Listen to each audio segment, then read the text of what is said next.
We're going to continue talking about linear functions, okay? So warm-up is, what are our 4 different words you could choose to use to describe a graph? Okay, look back at your notes if you need to. So this would be increasing, decreasing,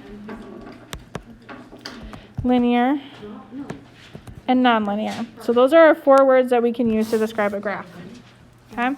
We're going to use those again today. So our first example, Lindsay wants to buy some apples from a fruit stand. Each apple costs the same amount. The total amount of money she pays, y dollars, is a function of the number of apples she buys.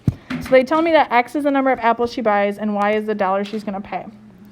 So part A says give the least possible input value that makes sense for the function. Decide if the function is increasing or decreasing and if it's linear or nonlinear. And then part B says sketch a graph.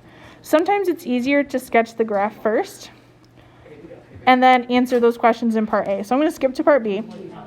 And it says number of apples she buys is x. So this would be number of apples. And this would be cost. Okay. Now I'm going to put equally placed tick marks over here. Okay.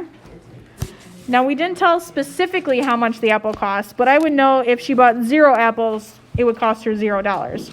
And if she buys 1 apple, that would be worth 1 unit of cost. And 2 apples would be 2 units of cost, and 3 would be 3 units, and so on and so forth. Ladies and gents, shh. Okay. So now I can see my graph here. It is increasing, and it's linear. Okay. And the least input value would be 0, because she can spend $0. And if it did ask for the output, the input would be 0 apples. And the least output would be $0, because she can spend $0 there. Okay? All right, let's go on to the next one. So we have this cruise ship, and it must have 2 lifeboats for its crew, no matter who else is on there. In addition, it must have 1 lifeboat for every 20 passengers on board. The total number of lifeboats needed, y, so lifeboats is y, is a function of the total number of passengers on the ship, x.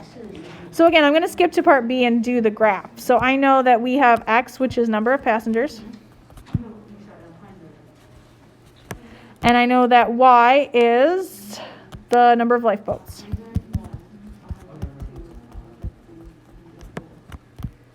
Okay. So when we have 0 passengers, we have 2 lifeboats because the passengers aren't the crew. Okay. And then if I have 20 more passengers, because it told me you were counting by 20s, okay, I would need 1 more lifeboat. So this is 1, 2, 3 over here. And if we have another 20 passengers, then we'll have another lifeboat. And another 20 would be another lifeboat. And so on and so forth. Okay. So again, our graph is linear. It's increasing. Okay. Now our least input value would again be 0 passengers. Okay. And our least output would be 2 lifeboats. Because we need the 2 lifeboats no matter how many passengers are on the boat. All right. I hope this video finds you well, and we'll talk to you later. Bye.